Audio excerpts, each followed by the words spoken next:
You're watching NBC5 News at 10.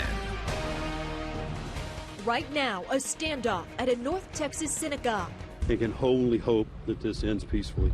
A hostage taker invades Saturday services, holding a rabbi and congregants inside. A lot of things happening behind the scenes right now. His demands that involve a woman sitting behind bars in Fort Worth.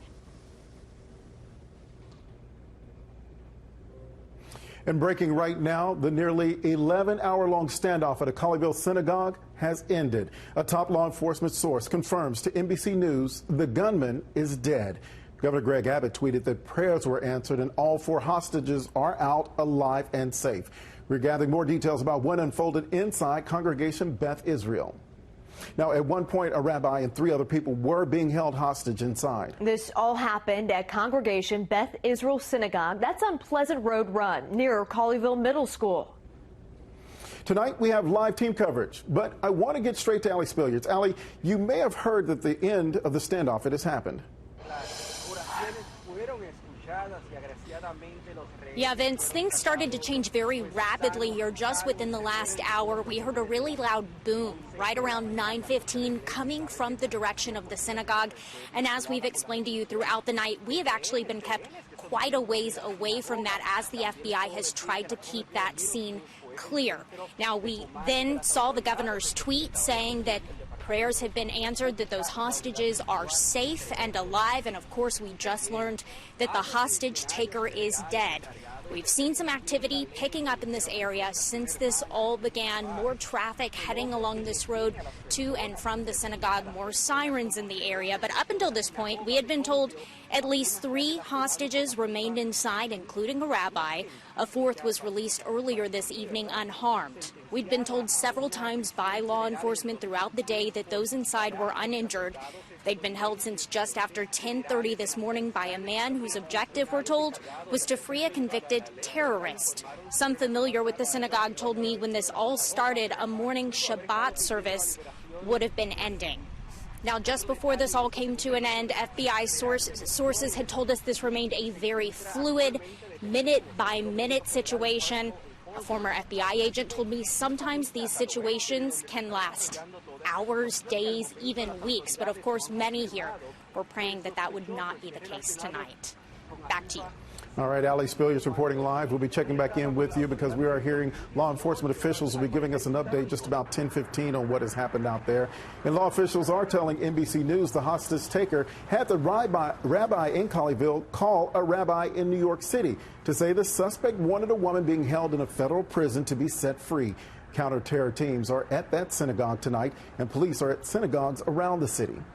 Federal law enforcement officials also tell NBC5 investigates the woman the hostage taker wanted released was this high-profile federal prisoner who was being held at the Federal Medical Center Carswell in Tarrant County. That's only about 25 miles west of Congregation Beth Israel. Senior investigative reporter Scott Friedman is following that part of the story. Scott. Yeah, Katie, several senior law enforcement officials tell us and our partners at NBC News the hostage taker asked for the release of Afia Siddiqui. She is a Pakistani scientist sentenced to federal prison for firing shots at U.S. troops and American federal agents in Afghanistan. They were questioning her in a terrorism investigation more than a decade ago. Tonight, law enforcement officials with knowledge of the situation inside the synagogue say the man at the center of the standoff has referred to Afia Siddiqui as a sister. Officials say it does not appear he's related to her, but that he may be a supporter of Siddiqui, who's sometimes been called Lady Al-Qaeda. Bureau of Prisons records show she's in custody at FMC Carswell, a medical center for federal prisoners in Fort Worth. Outside the gates of that prison, protesters gathered in September calling for Siddiqui's release. And there have been similar protests in major cities around the world. Supporters argue she was an innocent victim caught up in the U.S. war on terror. But federal prosecutors said Siddiqui had ties to 9/11 mastermind Khalid Sheikh Mohammed and that she grabbed a U.S. soldier's gun and fired shots at troops and FBI agents who were questioning her at a base in Afghanistan, questioning her about handwritten notes they allegedly found in her possession referring to a mass casualty attack and listing several locations in the United States. When she was sentenced in 2010, Siddiqui told the court she did not want any act of vengeance taken in her name. But over the years, Siddiqui has remained a prized figure for militant groups. Both the Islamic State and the Taliban have offered to trade American hostages in exchange for her release. Tonight, the Council on American Islamic Relations, which has called for Siddiqui's release in the past, issued a statement saying it strongly condemns the hostage-taking at the synagogue and said the attacker has nothing to do with the campaign to free Siddiqui. It's still not clear tonight why the hostage-taker chose that particular Colleyville synagogue and whether the location has anything to do with the fact that Siddiqui's in federal prison in the same county. Law enforcement officials say the rabbi being held in the synagogue was forced to call another rabbi in New York during the standoff today. During that call, he said the man holding him wanted Siddiqui set free. Vince? All right, Scott Friedman, thank you very much. Some of the standoff, it unfolded on Facebook live stream of the synagogue services. The big question tonight, how are the hostages doing? They are a close-knit congregation led by the man you see here, Rabbi Charlie Citron Walker. Scott Gordon continues our live team coverage from Colleyville with some insight into that for us. Scott? Well, Vince, we should caution right off the top, law enforcement officials have not confirmed the names of any of the hostages at this point, now former hostages. But we do know the one rabbi at the synagogue is well known and very well liked among his members. Members of Beth Israel Synagogue have been largely watching services online recently because of COVID. The rabbi is Charlie Citron Walker, known as Rabbi Charlie, the congregation's first full-time rabbi. He started in 2006. According to the synagogue's website, he once spent 48 hours on the street to experience what it's like to be homeless. He's married, the father of two. Beth Israel opened in 1998, the first synagogue in northeastern Tarrant County. The synagogue regularly does exchanges with members of other faiths, including Aliyah Salim, who represents the Muslim community. I'm like, what can we do? She thinks the rabbi is well prepared to deal with the situation. I can only imagine that he's taking the most cautious steps and is trying to be as cooperative. And Rabbi Charlie is not a very he's not known as a firebrand, if you will. He's a very soothing, calm and gentle influence, and he is very welcoming and he is very loving. And it may be that soothing, calm influence that helped him and the other hostages survive their ordeal. I should mention that as I speak, they're getting set up for a news conference right behind me, police and the FBI. We're going to regroup here and hopefully bring you that live when it happens here shortly. For now, reporting live in Colleyville, Scott Gordon, NBC5. Yeah, we'll get back to you soon, Scott. Thank you. Now, we know President Biden has been briefed on the standoff throughout the day. The White House saying they're working closely with the FBI and top national security officials. And this incident getting international attention. Israel's prime minister tweeted, "I am closely monitoring the hostage situation taking place in Congregation Beth Israel in Colleyville, Texas. We pray for the safety of the hostages and rescuers." And as Scott was just showing you, our NBC5 crews are at a staging area at a church near the synagogue. We are standing by for a press conference set to begin in just a few minutes, and we will bring that to you live. But right now, we do want to turn to our weather. It was so cold, some of us saw snow flurries today. This video shot in Plano this morning. But the cold weather just getting started as a hard freeze is coming overnight. So let's get a quick check-in with senior meteorologist David Finfrock. Hi, David. Hey, Katie. Yeah, you can see a little blob of snow there up around Bowie and Decatur at noon. Between 1 and 2 is when it mostly moved across the Dallas-Fort Worth area and then pushed on off to the east. But we are still seeing snow at this hour in parts of northeast Texas. In fact, over towards Paris and Clarksville, there's been enough snow to blanket the ground. Not heavy. No travel problems, but a little snow on the ground. Mostly cloudy, 32 right now at DFW, but with that wind still blowing, it feels like 20 degrees, and our temperature will be dropping overnight. I'm expecting about 27 at daybreak, but thankfully the winds will die down somewhat, and with sunshine tomorrow, we should be into the mid-50s by afternoon. I'll tell you more about the warm-up coming after that in a few minutes. Katie, Vince? All right, thanks, David. Coming up, we'll go live to Colleyville, where we're waiting for a press conference on the hostage situation at a synagogue. A source telling NBC News the hostage taker is dead. We'll be right back. We want to take you back to the breaking news. The hostage standoff in Colleyville, the synagogue there, is over. We have learned the gunman is dead and the hostages are safe. This is a live look where law enforcement is expected to brief us on the matter here in just moments. And we will bring you that news conference live when it starts happening. You know, members of the Jewish community here say they are horrified by what's been unfolding in Colleyville. Lili Zhang spoke with some members of the faith community, hearing their reaction tonight. Lili? Well, Vince, Katie, we spoke with the American Jewish Committee earlier tonight. This is one of the oldest Jewish advocacy groups in the country. Our regional director for the AJC says he did not want to speculate on what exactly was happening here in Colleyville, though he and many people, of course, have been watching all this unfold, and he says that all this hits home for him. Whether this happens in Colleyville or Pittsburgh or Poway, it is hard not to visualize yourself or your family or your friends or yourself in that congregation. And earlier this evening, the Dallas Holocaust and Human Rights Museum tweeted that they were, of course, horrified over what they were seeing as well, adding that they had been praying and thinking of these neighbors here in Colleyville. Back to you. Live. Thank you, Lili. We are going to keep tracking down more updates on the hostage situation in Colleyville. We'll also have the latest information on NBCDFW.com, plus bringing you that news conference in just minutes when it begins with the latest. Yeah, absolutely. But for now, let's get back over to senior meteorologist David Finfrock for what is in store for us tonight. David. Yeah, a few snow flurries earlier. We won't see anything more of that. But if you really want a dramatic satellite view, take a look at the South Pacific. Last night, a volcano in the country of Tonga exploded, and look at that satellite.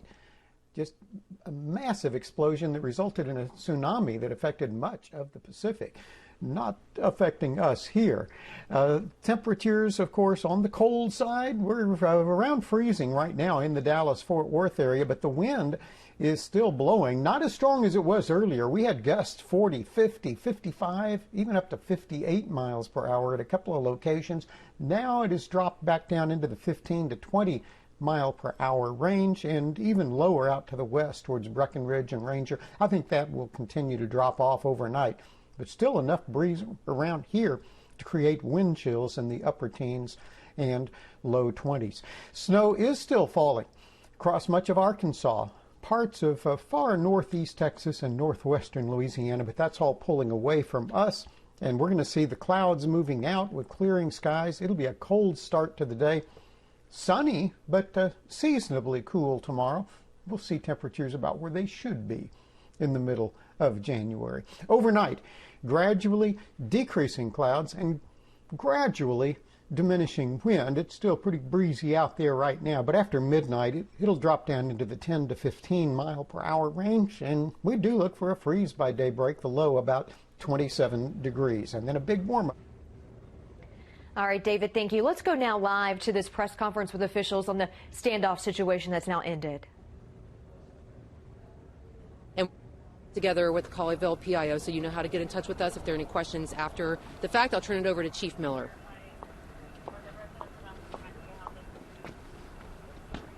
Good evening, everybody. It's been a long day. Thank you guys for coming out and covering this. My name is Michael Miller. I'm the Chief of Police here in Colleyville, Texas. I'm going to give you just some an update on what happened today. We've been out here all day. This morning at about 10:41, we received a 911 call regarding a disturbance at the 6100 block of Pleasant Run, which is Congregation Beth Israel. It's our local Jewish synagogue. At that time, they were having services, and those services were being broadcast across Facebook and across Zoom. And we began to get information that a gunman had entered the synagogue and taken 4 individuals hostage. At that time, patrol resources responded to the area. We called out our SWAT team, our North Tarrant Regional SWAT team, who responded. We set up a perimeter, and we began to evacuate the houses that were in the local area. We really appreciate all of the people who were inconvenienced by us asking them to stay away from the area, but it was important for their safety. At some point in time, immediately after that, we received some backup support from North Richland Hills SWAT team. I immediately, once we heard there was a hostage situation, I called the FBI. FBI Special Agent Charge Matt DeSarno came out immediately. FBI, ATF, HSI, Texas Department of Public Safety, and all of our local partners all responded as well. We've had nothing but phenomenal support from our state, local law enforcement, and federal partners.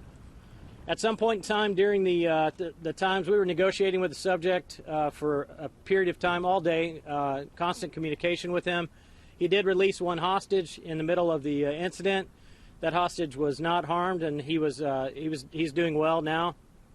The FBI called out the hostage rescue team, which is an elite hostage rescue force out of Quantico, Virginia. They immediately when the SAC called, they got on a plane and flew out here. I think they brought 60 or 70 people from Washington, D.C. to come and help with the situation. Sometime around 9 p.m. today, this evening, the HRT, the hostage rescue team, breached the synagogue. They rescued the 3 hostages, and the subject is deceased. I'd like to think that this is a success due to the partnerships that we have with our local, state, and federal law enforcement partners. It's been an incredible operation. We've had at least 200 law enforcement personnel here pretty much all day today. We couldn't have done it without them, and we thank them. We thank the community as well. I'm going to turn it over to SAC DeSarno, who's going to talk a little bit about more about the incident specifically, and then we'll be here to take any questions you may have. Thank you very much. Thank you, Chief Miller. Again, my name is Matt DeSarno. I'm the Special Agent in charge of FBI Dallas, and I'm flanked today by my federal partners from ATF, HSI, DHS headquarters, Texas DPS, and Colleyville Police Department. So today's result, which was 4 safe hostages and the situation resolved, was really a result of a long day of hard work by nearly 200 law enforcement officers from across this region, local officers from across this region, as the chief mentioned, North Richland Hills, Trophy Club, Colleyville, obviously, the FBI, ATF, HSI, and Texas DPS, who you see all over this town today. I'd like to highlight a couple things. You know, we used the North Tarrant Regional SWAT team, who started the engagement here in the morning, transitioned to the Dallas FBI SWAT team, and then ultimately to the hostage rescue team and the Dallas FBI SWAT team holding the perimeter. That, as Chief Miller said, the FBI's hostage rescue team, I consider one of the crown jewels of our organization. Their mission is to conduct deliberate hostage rescues when necessary. In this case, we had a necessity for that, and they were successful. Very proud of them. I'm also extremely proud of the team of negotiators, FBI agents and local police officers who worked all day long engaging this subject and likely saved the lives of the subjects just through their engagement. It's very likely this situation would have ended very badly early on in the day had we not had professional, consistent negotiation with the subject. I do not have any information right now that indicates that this is part of any kind of ongoing threat. We obviously are investigating. We'll continue to investigate the hostage taker. We'll continue to investigate his contacts. Our investigation will have global reach. We have been in contact already with multiple FBI legats to include Tel Aviv and London. We've been working closely with Secure Community Network and the Jewish Federation, and I want to continue to do that, and we will continue to do that throughout the country. We do believe from our engagement with this subject that he was singularly focused on one issue, and it was not specifically related to the Jewish community, but we're continuing to work to find motive, and we will continue on that path. In terms of the resolution of the incident, the hostage taker is deceased. We will conduct an independent investigation. My evidence response team will be here to process the scene, and a team from Washington will be here to conduct an independent investigation of the shooting incident, and that's the way we handle those things through our normal standard operating procedure. I will warn you before we take questions that you may be frustrated at my inability to answer a whole lot of questions right now because of the ongoing investigation and the shooting incident that occurred, and I specifically will not answer specific questions about the subject. There's a lot of information out there already about the subject, and we really don't want to jeopardize any potential investigation or any investigative leads into his motives or his potential associates. So we will take questions at this time, if anybody has any. Have you identified the suspect? Can you talk about why they decided to go in when they did? Did they just see an opportunity, or was he about to act, do you think? Or? I'll answer the first question. We have identified the subject, but we were not prepared to release his identity or confirm his identity at this time. Sorry, sir, question? I was just asking, do you know why the HRT decided to go in when they did? Did they just see an opportunity, or did they sense that something was about to happen, that he was about to act, possibly? You know, that'll all be part of this shooting review investigation, but I can tell you that there was a deliberate decision-making process that I participated in and that the HRT command structure participated in and made entry. What can you tell us about his demands? Sir? What weapons did the suspect claim he had on him? What weapons did he possibly find? Were there any explosives? I'm going to leave all that to there. A lot of it was out on that Facebook live stream. What was said on that, but I'm not going to add any specific information to that. Can you confirm what was said on the live stream? Well, what was said on the live stream, I can confirm that it was said on the live stream, but I can't confirm that the investigation at this point has given it validity at this point. Can you give us some insight? You talk about the work that the negotiators did throughout the course of the day. Can you kind of paint a picture of what that was like? Was it constant communication throughout the entire day, or were there ups and downs? So it was the negotiation team had a high frequency and duration of contact with him. There were times when it stopped for periods of time, and like many hostage situations, the relationship between the negotiators and the hostage taker kind of ebbed and flowed a little bit, and sometimes got intense. But these negotiators, I'm telling you, I am so proud of them. Unbelievable work, really incredible work for 10 hours. Unbelievable. About the 4 people that were rescued, how they are right now? Yes, the 4 people who were rescued are not in need of medical attention, are with FBI agents right now, will be reunited with their family, unharmed. He did not harm them in any way. Okay, last right on my part. What can you tell us about his demands? Other than what you heard on the live stream, I'm not ready to add any more about the demands. That they were specifically focused on one issue that was not specifically threatening to the Jewish community. That was not the specific demand. Where the hostages are now? No, I can't talk about that. Did he really have explosive devices? I'm not prepared to talk about that. One more question. FBI watch list, and does he have any ties to this area? That's all part of our ongoing investigation, and that will come out as we move through the investigation. Thanks. Thank you, sir. You are a law enforcement professional, but you are a member of this community and somebody who cares about this congregation. Just talk to me about today as a human being and what it's been like to watch this play out in your own backyard. Well, Colleyville is one of the safest cities in Texas, and this is something that you don't ever expect to have in your own city. The rabbi is a personal friend of mine. He's a close friend of mine, and so obviously it's very personal. As he was, it's been put out in the media that he was one of the hostages that was involved in this. Yeah, it's extremely personal, but you know, I see lots of hope, and what we saw was a crisis here, but there's lots of hope in how the community came together. I've received calls from my colleagues across the nation. I've received calls from people that I haven't dealt with in many years across lots of my career. This community, other churches have all reached out. Food has been brought. Our people have been cared for, and so you know, lots of people pray in today. I'm a Christian. I'm a believer. I activated that prayer network, and we're thankful that this came to a very positive resolution. How were the hostages treated throughout the process? I'm not going to get into that at this point in time. Were they restrained in any way? No. Any other questions? Yes, Chief, was the hostage taker shot, and was he shot by himself or law enforcement? I think that's still part of the ongoing investigation. It's still an active crime scene, so while the situation has been resolved, evidence response team from the FBI is going to be coming in and going to be processing that. Bomb techs are clearing the scene as well, so I don't have a lot of information about that at this point. Were all of the hostages adults? Yes, all the hostages were adults.